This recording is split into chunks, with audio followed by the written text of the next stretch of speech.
ಇನ್ನೊಂದು ಬಹಳ ಮುಖ್ಯವಾಗಿ ಹೇಳಿದ್ದು ಏನಪ್ಪಾ ಅಂತಂದ್ರೆ, ಅನುಸೂಚಿತ ಜಾತಿ SCP TSP ಕಾಯ್ದೆ ಹೇಳಿದ್ದು ಅದು ಫ್ಯಾಕ್ಟ್ ಅಲ್ವಾ? ಇವ್ರ ಕಾಲದಲ್ಲಿ ಹಿಂದೆ 2013ರಲ್ಲಿ ನಾವು ಆಕ್ಟ್ ಮಾಡೋದು. ಅದಕ್ಕೆ ಮೊದಲಿಂದಲೂ ಇದೆ, SCP TSP ಇದೆ. ಆಕ್ಟ್ ಮಾಡೋಕ್ಕೂ ಮುಂಚಿತವಾಗಿ 2012-13ರಲ್ಲಿ ಸುಮಾರು 7,000 ಕೋಟಿ ರೂಪಾಯಿ ಇತ್ತು. ನಾವು ಈ ಆಕ್ಟ್ ಮಾಡಿದ ಮೇಲೆ 5 ವರ್ಷದಲ್ಲಿ 88,969 ಕೋಟಿ ಆಯಿತು. ವರ್ಷಕ್ಕೆ ಸುಮಾರು 17,000-18,000 ಕೋಟಿ ರೂಪಾಯಿ ಆಯಿತು. ಮೊದಲು ಇದ್ದದ್ದು 6,000-7,000 ಕೋಟಿ.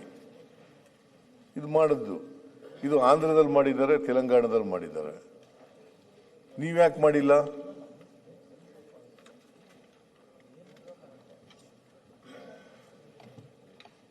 ಮಾಡಿಲ್ಲ. ಕೇಂದ್ರದಲ್ಲಿ ಮಾಡಿ, ನಾನು ಒತ್ತಾಯ ಮಾಡ್ತೀನಿ, ನೀವು ಒತ್ತಾಯ ಮಾಡಿ. ಪರಿಶಿಷ್ಟ ಜಾತಿ ಪರಿಶಿಷ್ಟ ವರ್ಗದವ್ರ ಬಗ್ಗೆ ಬರೀ ಮೊಸಳೆ ಕಣ್ಣಿರಿಸೋ ಸಾಲದು, ಅವ್ರ ಬಗ್ಗೆ ಏನಾದ್ರು ಕಾಂಕ್ರೀಟ್ ಆಗಿ ಮಾಡಬೇಕಲ್ಲ. KTPP ಎಂಥದು KTPP KPTP KTTP ಇಲ್ಲ, ಏನೋ ಒಂದು ಹೇಳಕ್ಕಾಗಲ್ಲ. ಅದು ಅಬ್ರಿವೇಷನ್ ಗೊತ್ತಿರಲಿಲ್ಲ ನನಗೆ.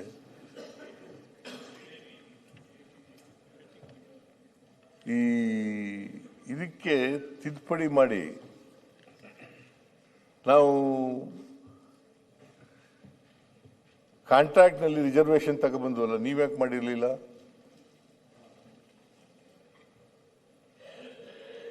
ಯಾಕೆ ಮಾಡಲಿಲ್ಲ? ಆಮೇಲೆ ನೀವು ಅಧಿಕಾರದಲ್ಲಿ ಇದ್ದಾಗ 4 ವರ್ಷದಲ್ಲಿ 1,10,627 ಕೋಟಿ ಒದಗಿಸಲಾಗಿತ್ತು. ನೀವು ಅಧಿಕಾರದಲ್ಲಿ ಇದ್ದಾಗ 4 ವರ್ಷ. ನಾವು 3 ವರ್ಷದಲ್ಲೇ 1,17,197 ಕೋಟಿ 3 ವರ್ಷದಲ್ಲಿ. ಅದ್ರಲ್ಲಿ ತೆಗೆದು ಗ್ಯಾರಂಟಿಗೆ ಎಷ್ಟು ಕೊಟ್ರಿ ಅನ್ನೋದು ಅದನ್ನು ಹೇಳ್ಬಿಟ್ರಿ. ನೀವು ಕೂತ್ಕೊಳ್ಳಪ್ಪ, ನೀನ್ ಗೊತ್ತಾಗಲ್ಲ. ಅದನ್ನ ಹೇಳ್ರಿ ಅಂತ ಹೇಳಿದೆ.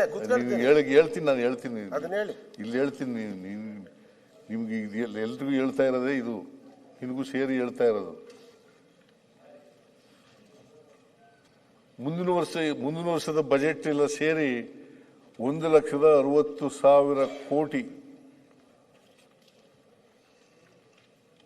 ಈ ವರ್ಷ 42,018 ಕೋಟಿ. 42,018 ಕೋಟಿ. ಸೊ ಅದರಿಂದ ಇದನ್ನ ಹೇಳಿದ್ರೆ ರಾಜ್ಯಪಾಲರ ಭಾಷಣದಲ್ಲಿ ಸುಳ್ಳು ಹೇಳಿಸ್ತಾ ಇದ್ದೀರಿ ಅಂತ ಹೇಳಿದ್ರೆ ಸರಿನಾ? ಆಮೇಲೆ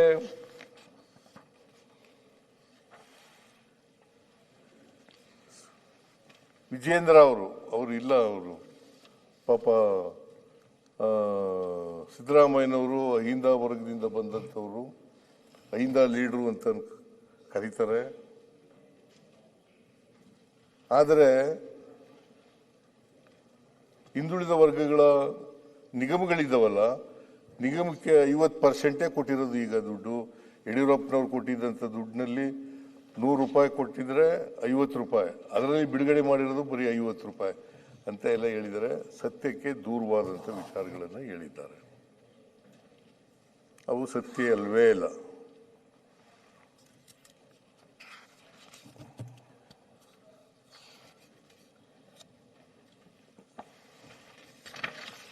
ಬೇಕಾದರೆ ನಾನು ಈ ವಿವರಗಳನ್ನು ಕೊಡಲಿಕ್ಕೆ ಬಯಸ್ತೇನೆ. ದೇವರಾಜ ಅರಸು ನಿಗಮ 2019ರಿಂದ 2020ರವರೆಗೆ 2021 2 ವರ್ಷದಲ್ಲಿ 330 ಕೋಟಿ ಬಿಡುಗಡೆ ಮಾಡಿದ್ದು 245 ಕೋಟಿ. ಆಮೇಲೆ 21, 22, 22, 23 460 ಕೋಟಿ ಬಿಡುಗಡೆ ಮಾಡಿದ್ದು 450 ಕೋಟಿ. 23, 24 327 ಕೋಟಿ ಬಿಡುಗಡೆ ಮಾಡಿದ್ದು 375 ಕೋಟಿ. ಹಿಂಗೆ ಎಲ್ಲ 11 ನಿಗಮಗಳಿದಾವಲ್ಲ, 11 ನಿಗಮಗಳಿಗೂ ಕೂಡ ನಾವು ಕಡಿಮೆ ಮಾಡಿಲ್ಲ, ನಿಮಗಿಂತ ಜಾಸ್ತಿನೇ ಬಿಡುಗಡೆ ಮಾಡಿದ್ದೀವಿ. ಅದರಿಂದ ಅಲ್ಲ ಸರ್, ರೆಕಾರ್ಡ್ಗೆ ತಪ್ಪು ಹೋಗೋದು ಬೇಡ. ನನ್ನ ರಿಕ್ವೆಸ್ಟ್, ನಾನು ನಿಮ್ಮ ಇಲಾಖೆಯಿಂದನೇ ನಾನು ಮಾಹಿತಿ ತಗೊಂಡಿದ್ದೀನಿ. ಬೊಮ್ಮಾಯಿ ಅವರು ಲಾಸ್ಟ್ 23ರಲ್ಲಿ ಏನಿತ್ತು, 24ರಲ್ಲಿ ಎಷ್ಟಾಗಿದೆ ನಿಗಮದ್ದು ಅಷ್ಟು ಓದಿದ್ರೆ ಮುಗ್ದೋಯ್ತು. ಕಡಿಮೆ ಆಗಿದೆಯೋ ಜಾಸ್ತಿ ಆಗಿದೆಯೋ ಗೊತ್ತಾಗ್ಬಿಡುತ್ತೆ. ನಮ್ಮ ಸರ್ಕಾರದಲ್ಲಿ 23, 24 ಹೇಳಿ, ಒಂದೊಂದೇ ಎಲ್ಲ ನಿಗಮಗಳೇ ನಮ್ಮ ಹತ್ರ ಇತ್ತು. BR ಅಂಬೇಡ್ಕರ್ ಅಭಿವೃದ್ಧಿ ನಿಗಮ ನಮ್ಮ ಸರ್ಕಾರ ಎಷ್ಟಿತ್ತು, ನಮ್ದು ಎಷ್ಟಿತ್ತು, ನೀವೆಷ್ಟು ಕೊಟ್ಟಿದ್ದೀರಿ? ನೀವು 2019ರಿಂದ 2021ರವರೆಗೆ ಅಲ್ಲ, ಇದು 22 ವರ್ಷದಲ್ಲಿ. ಅದು ಹೇಳ್ತೀನಪ್ಪ.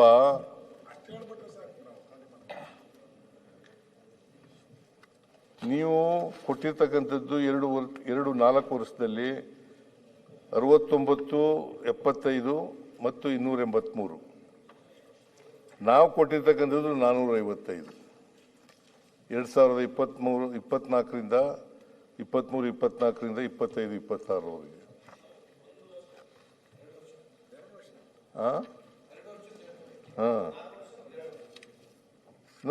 23, 24, 25, 26 3 ವರ್ಷದ್ದು. 23, 24, 25, 26 3 ವರ್ಷ. ನೀವು ಕೊಟ್ಟಿರ್ತಕ್ಕಂಥದ್ದು. ಆಮೇಲೆ ಬಾಬು ಜಗಜೀವನ್ ರಾಮ್ ಚರ್ಮ ಕೈಗಾರಿಕಾ ನಿಗಮ 2019ರಿಂದ 23ರವರೆಗೆ 130 ಕೋಟಿ. ಕರ್ನಾಟಕ ಆದಿಜಾಂಬ ಅಭಿವೃದ್ಧಿ ನಿಗಮ ನಾವು ಕೊಟ್ಟಿರ್ತಕ್ಕಂಥದ್ದು 3 ವರ್ಷದಲ್ಲಿ 320.60. ನೀವು ಕೊಟ್ಟಿರ್ತಕ್ಕಂಥದ್ದು 254 ಕೋಟಿ. ನಾವು 320 ಕೋಟಿ ಕೊಟ್ಟರೆ ನೀವು 254 ಕೋಟಿ ಕೊಟ್ಟಿದ್ದೀರಿ. ಆಮೇಲೆ ಕರ್ನಾಟಕ ಭೂಮಿ ಅಭಿವೃದ್ಧಿ ನಿಗಮ. ಮಾನ್ಯ ಅಧ್ಯಕ್ಷರೇ, ಸರ್ ಈಲ್ಡಾದ್ರೆ 1-2 ನಿಮಿಷ. ಈಲ್ಡಾದ್ರೆ ಅಲ್ಲ, ನೀವು ತಪ್ಪು ಮಾಹಿತಿ ಕೊಡ್ತಾ ಇದ್ದೀರಿ ಅಂತ. ಇಲ್ಲ, ತಪ್ಪು ಮಾಹಿತಿ ಇಲ್ಲ. ಇಲ್ಲ ಸರ್, ನನ್ನ ಹತ್ರ ಇದೆ. ಈಗ ನನ್ನದು ಇಲ್ಲಿದೆ, ನಾನು ತೆಗೆದು ನೋಡ್ತಾ ಇದ್ದೆ. ನೀವು ಹೇಳಿ ಸರ್ಕಾರದ ಮಾಹಿತಿ. ನೀವು ನನಗೆ ಚುಕ್ಕೆ ಗುರುತಿನ ಪ್ರಶ್ನೆಗೆ ಉತ್ತರ ಕೊಟ್ಟಿರೋದು. ನೀವು ಹಾಗಾದ್ರೆ ಸಮಾಜ ಕಲ್ಯಾಣ ಇಲಾಖೆಯ ಮೇಲೆ ಕ್ರಮ ತಗೊಳ್ಬೇಕು. ಯಾಕೆಂದ್ರೆ ಅಲ್ಲ, ನೋಡೋಣ, ನೀವು ಹೆಂಗ ಎಲ್ಲದನ್ನು ಹಿಂಗೆ ಅಂದ್ಬಿಡ್ತೀರ ಆಮೇಲೆ. ಯಾಕೆಂತಂದ್ರೆ ನನಗೆ ನೀವು ಕೊಟ್ಟಿರೋ ಆನ್ಸರ್ ನಲ್ಲಿ ಬಹಳ ಸ್ಪಷ್ಟ ಇದೆ. ವಿಧಾನ ಪರಿಷತ್ತಿನ ಹೇಮಲತಾ ನಾಯ್ಕ್ಗೆ ಪ್ರಶ್ನೆಗೆ ಉತ್ತರ ಕೊಟ್ಟಿರೋದು ನನ್ನ ಹತ್ರ ಇದೆ. 4 ವರ್ಷದ ಇದರಲ್ಲಿದೆ. ನೀವು ಕೊಟ್ಟಿರೋದಕ್ಕೂ ಇಲ್ಲಿ ಕೊಟ್ಟಿರೋದಕ್ಕೂ ಅಜಗಜಾಂತರವಾದಂತ ವ್ಯತ್ಯಾಸ ಇದೆ. ನೀವು ಈಲ್ಡಾದ್ರೆ 1-2 ನಿಮಿಷ ನಾನು ಹೇಳ್ಬೋದು. ಕ್ಲಿಯರ್ ಆಗ್ಬೇಕಲ್ಲ. ಹೇಳ್ತೀನಿ. ಅಂಬೇಡ್ಕರ್ ಅಭಿವೃದ್ಧಿ ನಿಗಮ 2022ರಲ್ಲಿ 218 ಕೋಟಿ ರೂಪಾಯಿ ನಾವು ಬಿಡುಗಡೆ ಮಾಡಿದ್ದು. ನೀವೀಗ ಕಳೆದ ವರ್ಷ ಬಿಡುಗಡೆ ಮಾಡಿರೋದು 115 ಕೋಟಿ ರೂಪಾಯಿ. 455 ಇಲ್ಲ, ನನಗೆ ಕೊಟ್ಟಿರೋದು ನೀವು 3 ವರ್ಷದ್ದು. ನಾನು ಒಂದೇ ವರ್ಷದ ಹೇಳ್ತಾ ಇದ್ದೀನಿ. 3 ವರ್ಷದ್ದು ಬರ್ತೀನಿ. ಇಲ್ಲ, ಈಗ ಗೊತ್ತಾಗ್ಬಿಡುತ್ತೆ. ಇಲ್ಲ ಅದರಲ್ಲೇ 1 ವರ್ಷದ್ದೇನು, ಮೊದಲನೇ ವರ್ಷದಕ್ಕೆ 2ನೇ ವರ್ಷಕ್ಕೆ ಅದೇ ರೇಂಜಲ್ಲಿ ಇರ್ತದೆ. ಬಾಬುರಾವ್ ಜಗಜೀವರಾವ್ ಚರ್ಮ ಕೈಗಾರಿಕಾ ಅಭಿವೃದ್ಧಿ ನಿಗಮ 22-23ರಲ್ಲಿ 600 ಕೋಟಿ ರೂಪಾಯಿ ನಾವು ಬಿಡುಗಡೆ ಮಾಡಿದ್ದು. 60 ಕೋಟಿ ರೂಪಾಯಿ. 23-24ರಲ್ಲಿ 37 ಕೋಟಿ ರೂಪಾಯಿ. 24-25ರಲ್ಲಿ 36 ಕೋಟಿ ರೂಪಾಯಿ. ಅಲ್ಲೂ ಕಡಿಮೆ ಮಾಡಿದಿರಿ. ಕರ್ನಾಟಕ ಸಫಾಯಿ ಕರ್ಮಚಾರಿ ಅಭಿವೃದ್ಧಿ ನಿಗಮ 22-23ರಲ್ಲಿ 55 ಕೋಟಿ. 24ರಲ್ಲಿ 44 ಕೋಟಿ. 25ರಲ್ಲಿ 40 ಕೋಟಿ. ಬೋವಿ ನಿಗಮ 22-23ರಲ್ಲಿ 1075 ಲಕ್ಷ, 24ರಲ್ಲಿ 6300 ಲಕ್ಷ, 24ರಲ್ಲಿ 65 ಕೋಟಿ. ನೀವು ಕೊಟ್ಟಿರೋದ್ರಲ್ಲೇ ಬಹಳ ವ್ಯತ್ಯಾಸ ಇದೆ. ಹೇಮಲತಾ ನಾಯಕರದಕ್ಕೂ ಉತ್ತರ ಹಂಗೆ ಇದೆ. ಯಾಕೆಂದ್ರೆ ನೀವು ಆಮೇಲೆ ಕೊಡ್ತೀನಿ ಅಂತ ಅಂದ್ಬಿಟ್ರೆ ಒಂದು ಯಾವ್ದನ್ನ ಇಟ್ಕೋಬೇಕು ನಾವು ಅಂತ. ಹಾ,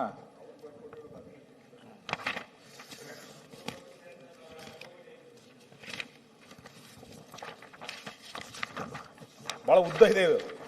ಪ್ರತಿ ನೀವು ಕೊಟ್ಟಿರೋದು ಹೇಮಲತಾ ನಾಯಕಿಗೆ ಅವರಲ್ಲಿ ಕೊಟ್ಟಿರುವಂತ ಉತ್ತರ ವಿಧಾನ ಪರಿಷತ್ನಲ್ಲಿ.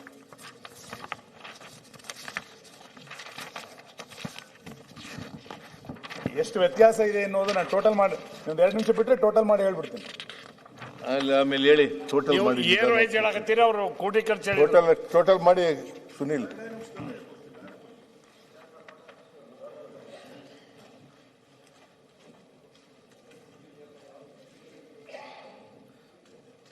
ಆಮೇಲೆ ಒಟ್ಟು ಟೋಟಲ್ ಹೇಳಿಬಿಡ್ತೀನಿ. ಟೋಟಲ್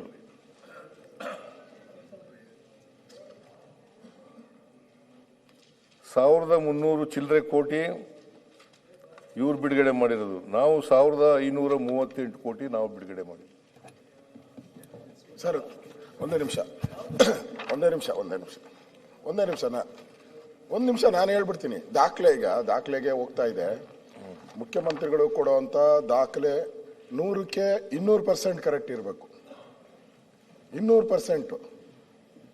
ನಾನು ದಾಖಲೆಗಳನ್ನ ವಿರೋಧ ಪಕ್ಷದ ನಾಯಕನಾಗಿ ನಾನು ತಗೊಂಡಿದ್ದ ದಾಖಲೆಗಳು. ನಂದೇನ ತಪ್ಪಿದ್ರೆ ತಪ್ಪು ಅಂತ ರೆಕಾರ್ಡ್ಗೆ ಹೋಗ್ಬಿಡ್ಲಿ. ನಿಮ್ದೇನ ತಪ್ಪಿದ್ರೆ ಅದನ್ನು ವ್ಯತ್ಯಾಸಗಳು ತೀರ್ಮಾನ ಆಗಬೇಕು. ನನ್ನ ಹತ್ರ ನಾನು ತಗೊಂಡಿರೋ ನಿಮ್ಮ ಆಫೀಸಿಂದಾನೇ ತಗೊಂಡಿರೋ ದಾಖಲೆ ನಿಮ್ಗೊಂದು ಕೊಡಕ್ಕೆ ಬರಲ್ಲ. ಕೊಟ್ರೆ ನೀವಾದರೂ ಸುಮ್ಮನೆ ಬಿಟ್ಬಿಡ್ತೀರಾ ಅವ್ರನ್ನ. ಅವ್ರು ಏನು ಮಾಡ್ತಾರೆ, ಮುಖ್ಯಮಂತ್ರಿಗಳು ಏನೋ ಸ್ಪೀಚ್ ಗೊತ್ತಾ ಇದ್ದಾರೆ, ನೋಡೋ ಎಲ್ಲೆಲ್ಲಿದೆಯೋ ಎಳ್ಕೊಂಬಂದು ಅದನ್ನು ಸೇರಿಸಿ ಕೊಟ್ಬಿಟ್ಟವ್ರೆ. ನನಗನ್ಸ್ತಿತ್ತು. ನಾನು ತರಿಸಿದ್ದೀನಿ ಅಧ್ಯಕ್ಷರೇ. ಒಂದೇ ನಿಮಿಷ ಹೇಳ್ಬಿಡ್ತೀನಿ ಸುನೀಲ್ ಸರ್, ನೋಟ್ ಮಾಡ್ಕೊಳ್ಳಿ. ಡಾಕ್ಟರ್ BR ಅಂಬೇಡ್ಕರ್ ಅವರ ಅಭಿವೃದ್ಧಿ ನಿಗಮ ಗಂಗಾ ಕಲ್ಯಾಣ 2022-23 60 ಕೋಟಿ, 24-25 40 ಕೋಟಿ. ಅಂದ್ರೆ 20 ಕೋಟಿ ಮೈನಸ್ ಮಾಡಿದ್ದೀರಾ. ಡಾಕ್ಟರ್ BR ಅಂಬೇಡ್ಕರ್ ಅಭಿವೃದ್ಧಿ ನಿಗಮ ಸ್ವಯಂ ಉದ್ಯೋಗ ಯೋಜನೆ ನಮ್ಮ ಸರ್ಕಾರ ಇದ್ದಾಗ 22-23ರಲ್ಲಿ 100 ಕೋಟಿ, 24-25ರಲ್ಲಿ ನೀವು ಕೊಟ್ಟಿದ್ದು 45 ಕೋಟಿ, ಅಂದ್ರೆ 55% ಕಡಿಮೆ ಮಾಡಿದ್ರ. ಕರ್ನಾಟಕ ತಾಂಡ ಅಭಿವೃದ್ಧಿ ನಿಗಮ ನಾವು 110 ಕೋಟಿ, ನೀವು 60 ಕೋಟಿ. ಕರ್ನಾಟಕ ಆದಿಜಾಂಬವ ಅಭಿವೃದ್ಧಿ ನಿಗಮ ನಾವು 100 ಕೋಟಿ, ನೀವು 50 ಕೋಟಿ. ಬೋವಿ ಅಭಿವೃದ್ಧಿ ನಿಗಮ 95 ಕೋಟಿ, ನೀವು 55 ಕೋಟಿ. ದೇವರಾಜ ಅರಸು ಹಿಂದುಳಿದ ವರ್ಗಗಳ ಅಭಿವೃದ್ಧಿ ನಿಗಮ 190 ಕೋಟಿ, ನೀವು 100 ಕೋಟಿ. ಇಷ್ಟು ಕೊಟ್ಟಿದ್ದೀನಿ. ವ್ಯತ್ಯಾಸ ಹೇಳ, ಲಾಸ್ಟಲ್ಲಿ ವ್ಯತ್ಯಾಸ ಹೇಳ್ತೀನಿ. ನಾವು ಒಟ್ಟು ಎಲ್ಲ 16 ನಿಗಮಗಳಲ್ಲಿ 1699.09. ಅದೇ ರೀತಿ ಕಾಂಗ್ರೆಸ್ ಸರ್ಕಾರ ಕೇವಲ 643.60. ವ್ಯತ್ಯಾಸ 1055. ಕಾಪಿ ಕೊಡ್ತೀನಿ, ಇದನ್ನ ಬೇಕಾದ್ರೆ ಕೊಟ್ಬಿಡಿ. ಮಾನ್ಯ ಕೊಟ್ಬಿಡ್ತೀನಿ. ಇದು ನಿಮ್ಮಲ್ಲೇ ದಾಖಲೆ ತಗೊಂಡಿ. ನಾನು ಯಾಕೆ 2 ವರ್ಷದ್ದು ಹೇಳಿದೆ ಅಂತಂದ್ರೆ ಜಾಸ್ತಿ ಆಗ್ಲಿ ಅಂತ ಹೇಳಿ. ಇಲ್ಲ, ಯಡಿಯೂರಪ್ಪನವ್ರ ಇದ್ ಪೀರಿಯಡು, ಬಸವರಾಜ ಬೊಮ್ಮಾಯಿ ಅವ್ರ ಇದ್ ಪೀರಿಯಡು ಅಂತ ಅದನ್ನ ಹೇಳಿ 7 ವರ್ಷ ಡಿವೈಡ್ ಮಾಡಿದ್ದರು.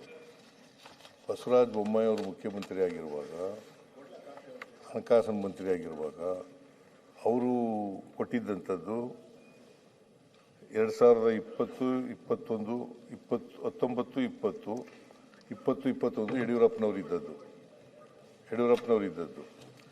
ಆಗ 69.75 ಕೋಟಿ ಕೊಟ್ಟಿದ್ರು. ಬೊಮ್ಮಾಯಿ ಅವರಿದ್ದಾಗ 283 ಕೋಟಿ ಕೊಟ್ಟಿದ್ರು. ನಾನು ನಿಮ್ಮ ರಾಷ್ಟ್ರಕ್ಕೆ ಡಿಸ್ಟರ್ಬ್ ಮಾಡಲ್ಲ. ನೀವು ಈ ಅಂಕಿಅಂಶಗಳನ್ನ ಕೊಟ್ಟಿರೋದನ್ನ ಚರ್ಚೆ ಮಾಡೋಣ ಇನ್ನೊಂದ್ಸರಿ. ಅದ ಬಜೆಟ್ ನಲ್ಲಿ ಬಂದು ಚರ್ಚೆ ಮಾಡೋಣ. ನೀವು ಎಲ್ಲ ಶಾಸಕರಿದ್ದೀವಿ, ನಾನು ಶಾಸಕರಿದ್ದೀನಿ. ನಮಗೆ ಹಿಂದೆ ಗಂಗಾ ಕಲ್ಯಾಣ ಇರ್ಬೋದು, ಸ್ವಯಂ ಉದ್ಯೋಗ ಇರ್ಬೋದು, ಇನ್ಯಾವುದಾದ್ರು ನಿಮ್ಮ ಸ್ಕೀಮ್ಗಳಲ್ಲಿ ಹಿಂದೆ ಫಲಾನುಭವಿಗಳು ಒಬ್ಬ MLA ಎಷ್ಟು ಆಯ್ಕೆ ಮಾಡ್ತಾ ಇದ್ದ, ಈಗ MLA ಎಷ್ಟು ಆಯ್ಕೆ ಮಾಡ್ತಿದ್ದೀನಿ ಅಂತ ಕೇಳ್ಬಿಡಿ. ಅಲ್ಲೇ ಗೊತ್ತಾಗುತ್ತೆ ಎಷ್ಟು ನೀವು ಕೊಟ್ಟಿರೋದು ಕಡಿಮೆ ಮಾಡಿದಿರಿ ಅಂತ. ಒಂದೊಂದು ನಿಗಮದಲ್ಲಿ ನಮಗೆ ಗಂಗಾ ಕಲ್ಯಾಣಕ್ಕೆ ಹಿಂದೆ 10 ಕೊಟ್ಟಿದ್ರಿ, ಈಗ 1 ಕೊಡಬೇಕಾಗಿದೆ. ಈಗ ಸ್ವ ಉದ್ಯೋಗಕ್ಕೆ ಎಷ್ಟು ಕೊಡಬೇಕಾಗಿದೆ, ನಾವು ವಾಹನಗಳನ್ನು ಕೊಡ್ಬೇಕಾದ್ರೆ ಎಷ್ಟು ಕೊಡಬೇಕಾಗಿದೆ, ಇಡೀ ಬಜೆಟ್ ಹೇಳೋದೇ ಬೇಡ. ಒಬ್ಬ MLA ಗಳಿಗೆ ಕೇಳ್ಬಿಡಿ ಹಿಂದೆ ಎಷ್ಟು ಕೊಡ್ತಾ ಇದ್ರು, ಮತ್ತೆ ನಮಗೆ ಆಯ್ಕೆ ಪ್ರಕ್ರಿಯೆ ಎಷ್ಟು ಕಷ್ಟ ಆಗಿದೆ ಅಂತ. 60, 70, 100 ಅಪ್ಲಿಕೇಶನ್ ಬರುತ್ತೆ, 1 ಸೆಲೆಕ್ಷನ್ ಮಾಡ್ಲಿಕ್ಕೆ ಇರ್ತದೆ. ಇದರಲ್ಲೇ ಭಾರಿ ಕ್ಲಾರಿಟಿ ಇದೆ. ನೀವು ಬಹಳ ಉದ್ದ ಅಂಕಿಅಂಶಕ್ಕೆ ಹೋದ್ರೆ ನಾವು ಸಡನ್ ಬರಲಿಲ್ಲ, ಬಜೆಟ್ ಅಲ್ಲಿ ಬೇಕಾದ್ರೆ ಚರ್ಚೆ ಮಾಡೋಣ, ಆದ್ರೆ ಕ್ಲಾರಿಟಿ ಇರಲಿ ಅಂತ ಅಷ್ಟೇ.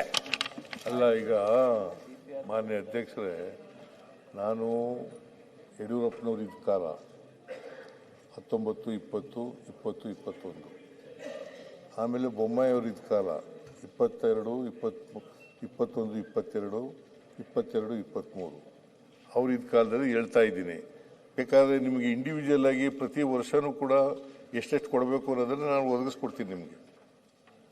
ಪ್ರತಿ ವರ್ಷ ನಾವು 23, 24ರಲ್ಲಿ ಎಷ್ಟು ಕೊಟ್ಟೋ, 24, 25ರಲ್ಲಿ ಎಷ್ಟು ಕೊಟ್ಟೋ, 25, 26ರಲ್ಲಿ ಎಷ್ಟು ಕೊಟ್ಟೋ,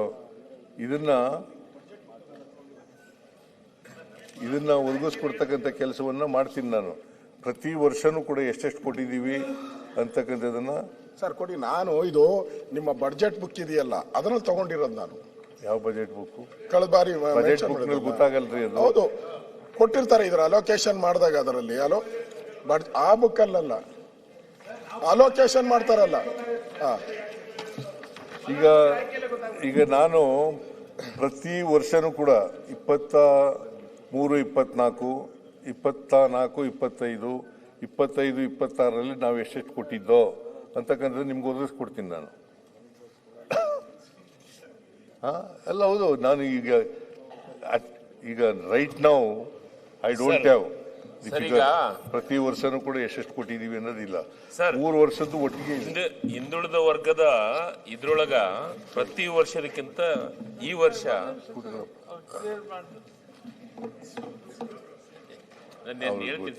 ಗೊತ್ತಿಲ್ಲ. ಈಗ ಅವರು ಒಂದು ಹಿಂದುಳಿದ ವರ್ಗಗಳ ಇಲಾಖೆಯ ಸಚಿವರು ಅಷ್ಟೇನೆ. ಈ ಜಗಜೀವನ್ ರಾಮ್ ಅಭಿವೃದ್ಧಿ ನಿಗಮ ಅವರು ಬರಲ್ಲ.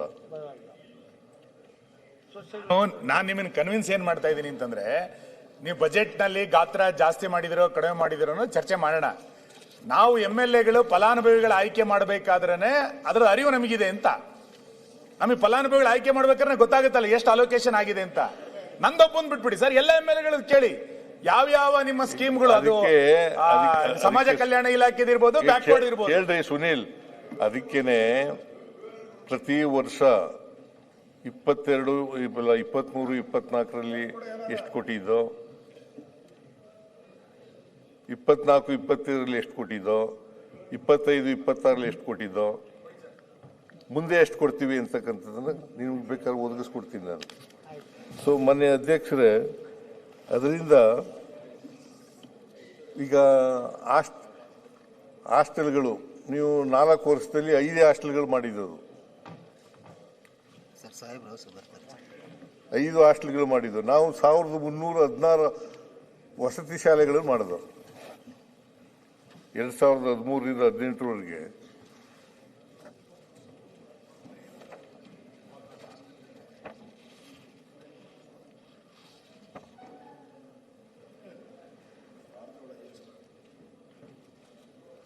ಈಗ ನೀವು ನೋಡಿ 2013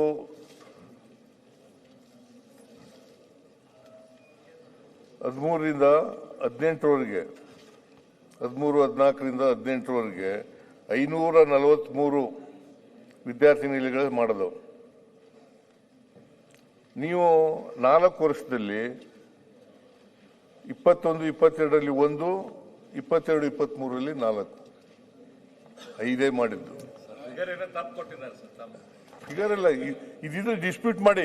ನನ್ನ ಕ್ಷೇತ್ರದಲ್ಲಿ ಇದಕ್ಕಿಂತ ಹೆಚ್ಚು ಹಾಸ್ಟೆಲ್ಗಳಾಗಿದ್ದಾವೆ. ಕೇವಲ ಯಾವಾಗ? ನಿಮ್ ಕಾಲದಲ್ಲಿ? ನಮ್ ಕಾಲದಲ್ಲಪ್ಪ, ನಿಮ್ ಕಾಲದಲ್ಲಿ ಬಸವರಾಜ ಬೊಮ್ಮಾಯಿ ಅವರು ಇದ್ದಾಗ.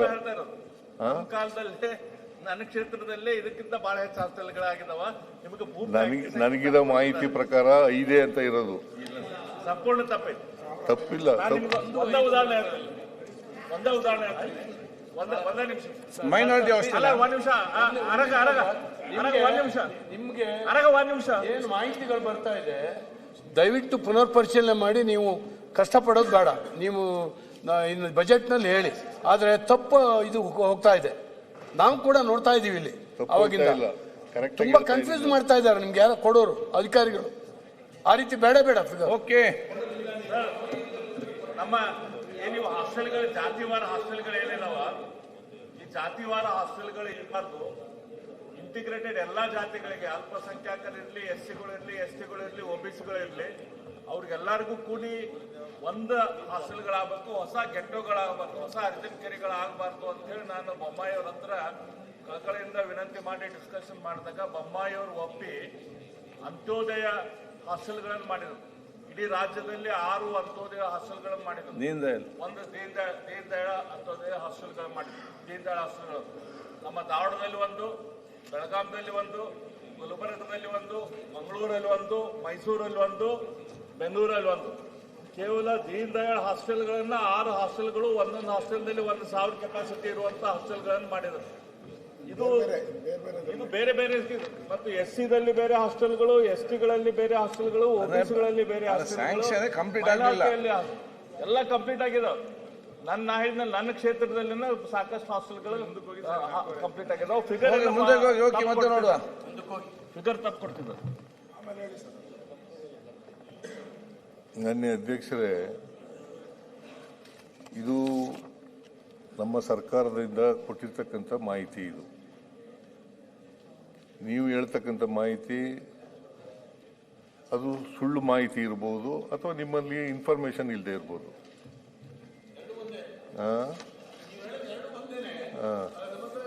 ಇನ್ಫಾರ್ಮೇಶನ್ ಈಗ ಹೇಳಿದ್ದಾರೆ ವಿರೋಧ ಪಕ್ಷ ನಾಯಕರು. ಆಯ್ತು, ಸರ್ಕಾರವೇ ಕೊಟ್ಟಿದ್ದದು. ಈಗ ಚರ್ಚೆ ಬೇಡ, ಅವ್ರು ಹೇಳ್ತಾರೆ ಚರ್ಚೆ ಬೇಡ. ಈಗ ನಮ್ಮ ಅವಧಿನಲ್ಲಿ, ಕಾಂಗ್ರೆಸ್ ಅವಧಿನಲ್ಲಿ 543 ಹಾಸ್ಟೆಲ್ಗಳನ್ನು ಮಾಡಿದ್ದು. 2013-14ರಿಂದ 17-18ರವರೆಗೆ.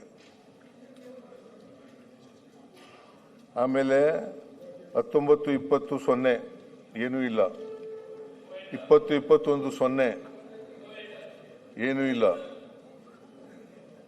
21-22 1, 22-23 4.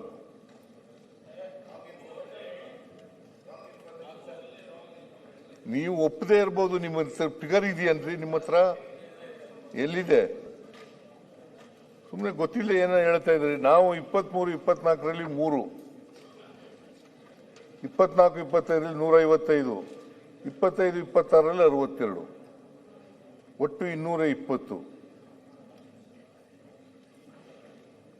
ಎರಡೂ ಸೇರಿದ್ರೆ ನಮ್ಮ ಅವಧಿಯಲ್ಲಿ 543 ಪ್ಲಸ್ 220, 763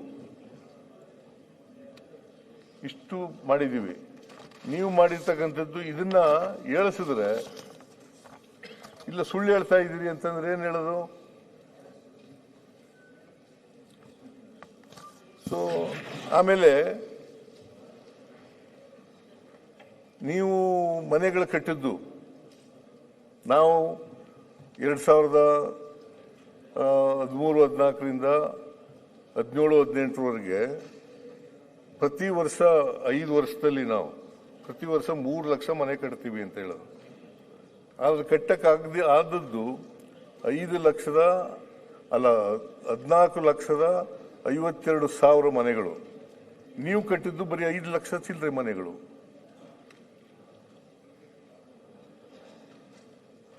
ಅದರಿಂದ ಇದನ್ನ ಹೇಳಿದ್ದು ನಾವು. ಇದನ್ನ ಹೇಳಿದ್ರೆ ಇಲ್ಲ ಸುಳ್ಳು ಹೇಳ್ತಾ ಇದ್ದೀರಿ ಅಂತ ಹೇಳಿ ಓದಿಸ್ತೇವೆ. ರಾಜ್ಯಪಾಲರು ಓದದೆ ಹೋದ್ರೆ ಏನ್ ಮಾಡಕ್ಕಾಗತ್ತೆ?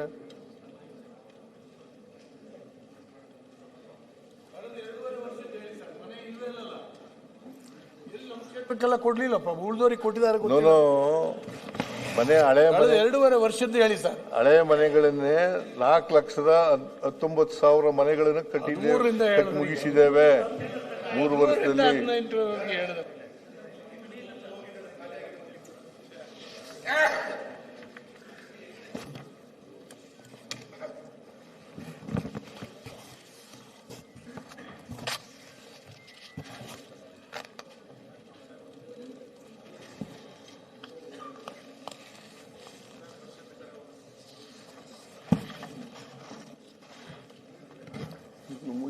ಮಾತಾಡೋದು.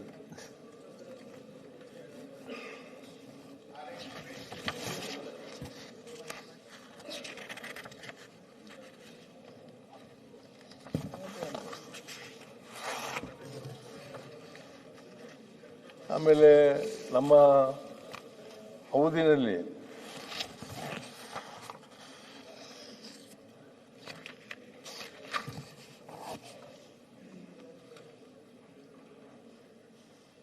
ಮುಂದೆ ಜ್ಞಾನೇಂದ್ರ ರಾಜೀವ್ ಗಾಂಧಿ ವಸತಿ ನಿಗಮದ ಮೂಲಕ ಪ್ರಸಕ್ತ ಸರ್ಕಾರದ ಅವಧಿಯಲ್ಲಿ ಡಿಸೆಂಬರ್ 25ರ ಅಂತ್ಯಕ್ಕೆ ವಿವಿಧ ಯೋಜನೆಗಳಡಿ 4,19,454 ಮನೆಗಳನ್ನು ಪೂರ್ಣಗೊಳಿಸಿದೆ. ಇಲ್ಲ, ಈಗ 3 ವರ್ಷದಲ್ಲಿ ಸ್ಯಾಂಕ್ಷನ್ ಮಾಡಿಲ್ಲ ಸರ್. ದಯವಿಟ್ಟು ಮಾಡಿರೋದಲ್ಲ. ತಾವು ಪರಿಶೀಲನೆ ಮಾಡಿ ಅಧಿಕಾರಿಗಳಿಗೆ ಕೇಳಿ. ನನಗಂತೂ ಒಂದು ಮನೆ ಬರಲಿಲ್ಲ, ಸರ್. ನೀವು ಹಿಂಗೆ ಹೇಳಿದ್ರೆ ರಾಜ್ಯದ ಮುಖ್ಯಮಂತ್ರಿಗಳು ನಮ್ಗಲ್ಲಿ ಹಳ್ಳಿಲಿ ಕೇಳ್ತಾರೆ, ಮುಖ್ಯಮಂತ್ರಿಗಳು ಹೇಳಿದ್ದಾರೆ ಸಿದ್ದರಾಮಯ್ಯನವರು ಸುಳ್ಳು ಹೇಳೋದಿಲ್ಲ, ನೀನೇನೋ ವಂಚನೆ ಮಾಡಿದೀಯ ಅಂತ ನಮ್ಗೆ ಹೇಳ್ತಾರೆ, ನಮ್ಮ ಶಾಸಕರುಗಳಿಗೆ. ಆಯ್ತು, ಇದು ನಮ್ ಕಷ್ಟ. ನೀವೇನಾದ್ರು ಹೇಳಿ ಕಂಪ್ಲೇಂಟ್ ಮಾಡ್ಲಿಕ್ಕೆ ಕೊಡಿ. ಜ್ಞಾನೇಂದ್ರ ಅವರೇ, ಆನ್ಸರ್ ಅಲ್ಲ ಅವ್ರು ಬಹಳ ಜಾಣತನದ ಶಬ್ದ ಉಪಯೋಗ ಮಾಡಿದ್ರು. ಮನೆಗಳು ಕಂಪ್ಲೀಟ್ ಆಗಿದಾವೆ ಅಂತ ಹೇಳಿದ್ರು, ಹೌದು. ಸ್ಯಾಂಕ್ಷನ್ ಆಗಿದಾವೆ ಅಂತ ಹೇಳಿಲ್ಲ. ಅದನ್ನೇ ಅರ್ಧ ಭಾರತೀಯ ಜನತಾ ಪಕ್ಷ ಶುರು ಮಾಡಿದ ಮನೆಗಳನ್ನ ಕಂಪ್ಲೀಟ್ ಮಾಡಿದ್ರು, ಅದನ್ನ ಹೇಳಿದ್ರು ಅವರು. ಶುರು ಮಾಡಿದ್ದೇವೆ ಅಂತ ಹೇಳಿಲ್ಲ, ಬಹಳ ಜಾಣತನದ ಉತ್ತರ ಕೊಟ್ಟರು. ಓಕೆ. ಅಲ್ಲ ಅರವಿಂದ್ ಅವರ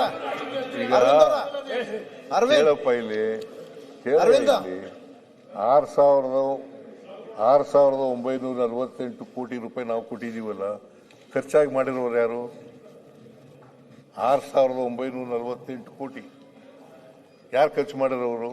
ನೀವು ಕೊಟ್ಟಿದ್ದ? ನಿಮ್ಮ ಪಕ್ಷ ಕೊಟ್ಟಿದ್ದ? ಕೇಂದ್ರ ಕೊಟ್ಟಿದ್ದ?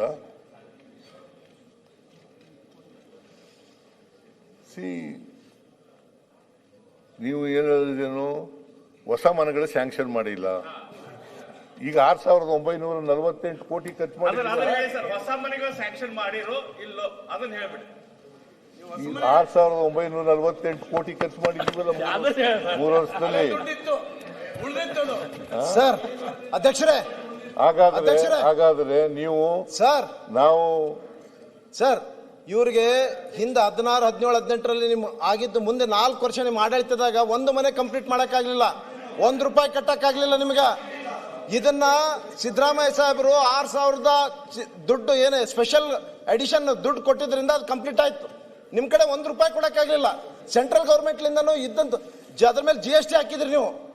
ನಮ್ ಸರ್ಕಾರ UPA ಗೌರ್ಮೆಂಟ್ ಹೇಳ್ಬೋದು. 2.5 ವರ್ಷದಲ್ಲಿ ನಿಮ್ ಬಜೆಟ್ ನಲ್ಲಿ ಪ್ರಸ್ತಾಪ ಮಾಡಿದಾಗೇನೆ ನೀವು ಎಷ್ಟು ಮನೆ ಮಂಜೂರು ಮಾಡಿದೀರಿ ಅಂತ ಹೇಳ್ಬಿಡಿ ಅಷ್ಟೇ.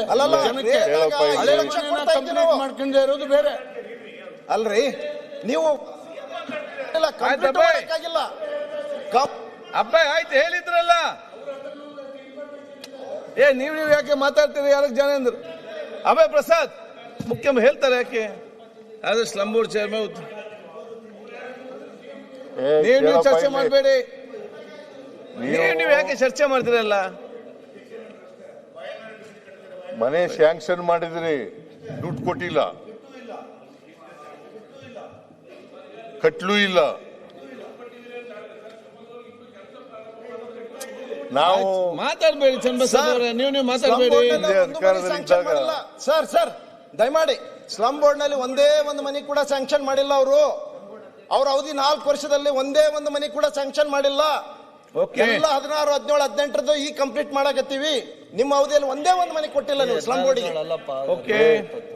ಕೇಳಪ್ಪ, ಈಗ ನೋಡಿ, ನಿಮ್ಮ ಅವಧಿನಲ್ಲಿ ಒಂದು ಮನೆಯೂ ಕೂಡ ಸ್ಯಾಂಕ್ಷನ್ ಮಾಡಲಿಲ್ಲ. ಎಲ್ಲಿ ಮಾಡಿದ್ರಿ? ದುಡ್ಡು ಕೊಡ್ಲಿಲ್ಲ. ಹೌದು, ನಮ್ಮ ಸರ್ಕಾರದಲ್ಲಿ ಮಾಡಿ. ಸರ್ ದಯಮಾಡಿ ಸುಮ್ಮನೆ ಡಿಸ್ಟರ್ಬ್ ಮಾಡೋದು ಬೇಡ.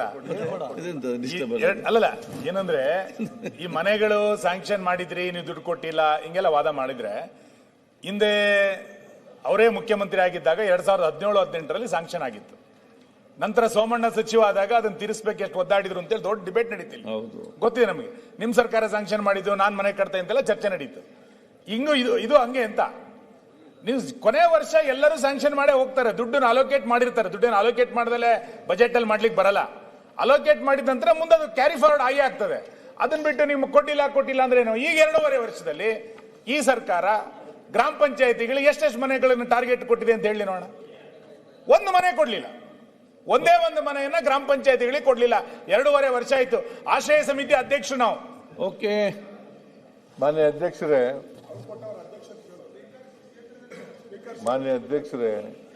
ನಾವು ಇವರು ದುಡ್ಡು ಕೊಡದೆ ಸ್ಯಾಂಕ್ಷನ್ ಮಾಡಿದಂಥ ಮನೆಗಳನ್ನ 4,19,454 ಮನೆಗಳನ್ನ ಕಟ್ಟಿ ಪೂರ್ಣಗೊಳಿಸಿದ್ದೇವೆ.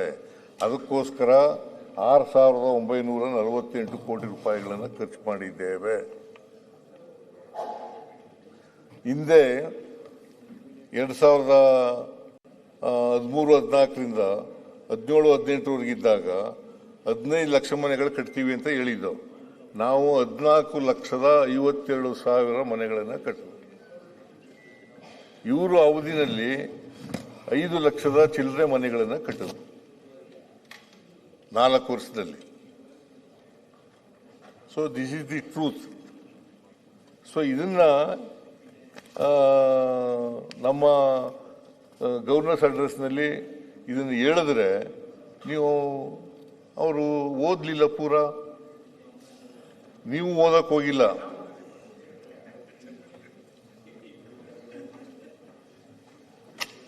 ಅದರಿಂದ ಮಾನ್ಯ ಅಧ್ಯಕ್ಷರೇ, ನಾವು ಹೇಳದಂಥ ಅನೇಕ ವಿಚಾರಗಳನ್ನ ನಾವು ಈ 3 ವರ್ಷದಲ್ಲಿ ಏನೇನು ಮಾಡಿದ್ದೀವಿ ಅಂತಕ್ಕಂಥದ್ದನ್ನೆಲ್ಲ ಬಜೆಟ್ ಪುಸ್ತಕದಲ್ಲಿ ನಾವು ಹೇಳಿದ್ದೀವಿ, ಸಾಧನೆಗಳನ್ನೆಲ್ಲ ಹೇಳಿದ್ದೀವಿ. ನಾವು ಮುಂದೆ ಏನು ಮಾಡ್ತೀವಿ ಅಂತಕ್ಕಂಥದ್ದನ್ನು ಕೂಡ ಹೇಳಿದ್ದೀವಿ. ಸೊ ಅದನ್ನು ಓದಿದರೆ ಚೆನ್ನಾಗಿರ್ತಿತ್ತು ಅಂತಕ್ಕಂಥ ಮಾತುಗಳನ್ನು ಹೇಳಲಿಕ್ಕೆ ಬಯಸ್ತಾ ಇದ್ದೇನೆ. ಅದರಿಂದ ನಮ್ಮ ಸರ್ಕಾರ ನಮ್ಮದೇ ಆದಂಥ ಮಾದರಿಯನ್ನು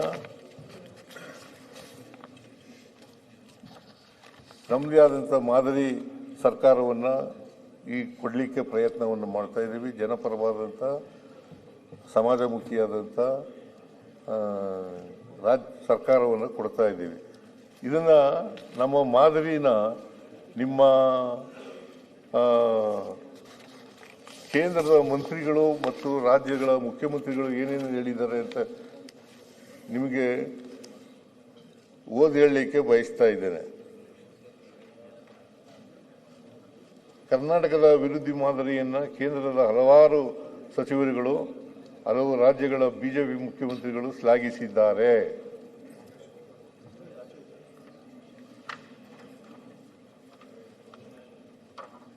ಕೇಂದ್ರ ಸಚಿವರಾದಂಥ ಜಿತನ್ ರಾಮ್ ಮಾಂಜಿ ನಮ್ಮ ಕರ್ನಾಟಕ ಅಭಿವೃದ್ಧಿ ಮಾದರಿ ಸರ್ವೋದಯದ ಸಾಕಾರ ಎಂಬ ಪುಸ್ತಕವನ್ನು ಓದಿ, ಸರ್ವೋದಯದ ಸಾಕಾರ ಅಂತ ಒಂದು ಪುಸ್ತಕ ನಾವು ಪ್ರಕಟಣೆ ಮಾಡಿದ್ದು. ಅದನ್ನು ನಿಮ್ಮ Jitan Ram Manjhi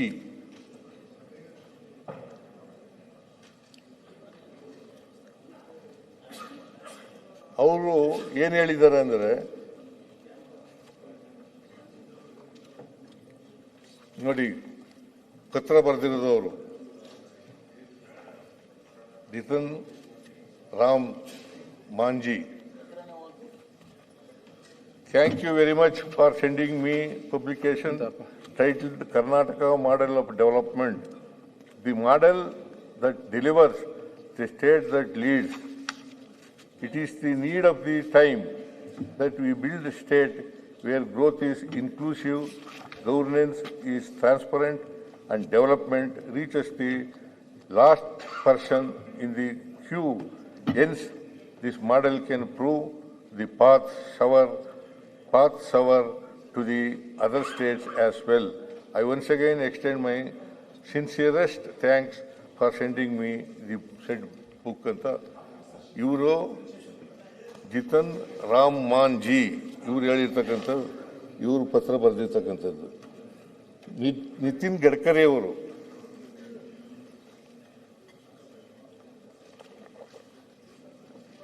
appreciate your gesture and the efforts being made by you in the advancement of good governance in Karnataka. Nitin Gadkari ಅವರು ಹೇಳಿರೋದು. ಮಿಜೋರಾಂನ ಮುಖ್ಯಮಂತ್ರಿಗಳಾದ ಲಾಲ್ಡು ಓಮಾರ್ ಅವರು the emphasis on inclusive growth, transparent governance and last mile delivery is truly commendable. I appreciate your thoughtful gesture in sharing these insights and best practices, which will certainly contribute to the broader dialogue on people-centric governance ಎಂದು 30/7/2025 ಬರೆದಿದ್ದಾರೆ. ಆಮೇಲೆ ಕೇಂದ್ರದ ಯುವಜನ ಸೇವೆ ಮತ್ತು ಕ್ರೀಡಾ ರಾಜ್ಯ ಸಚಿವರಾದಂಥ ರಕ್ಷಾ ನಿಖಿಲ್ ಕಾಡ್ಸೆ ಅವರು ಬರೆದಿರೋದು, such institutions not only strengthen the socio-economic fabric of the state but also prove valuable insights for policy formulation and implementation at the national level. Your efforts to document and share these experiences are highly appreciated as they foster knowledge exchange and inspire collaborative progress ಎಂದು ದಿನಾಂಕ 21/7/2025 ಬರೆದಿದ್ದಾರೆ.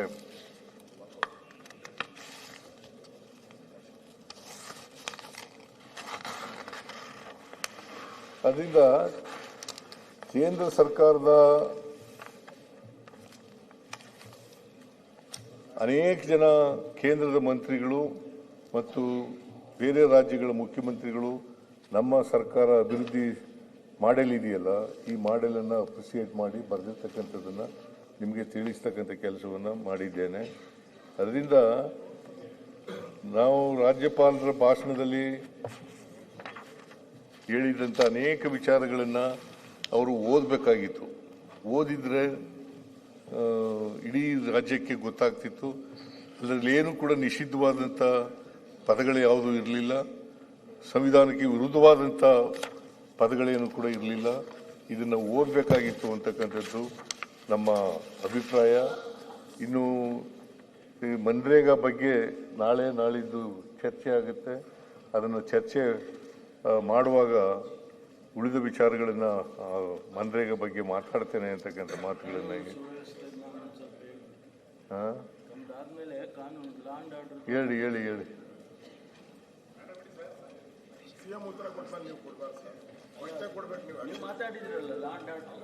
ವಿಚಾರದಲ್ಲಿ ಲಾಂಡ್ order ವಿಚಾರದಲ್ಲಿ ತಾವು ಮಾತಾಡ್ಲಿ ಒಂದಿಷ್ಟು clarification ಕೊಡ್ಬೇಕಲ್ಲ.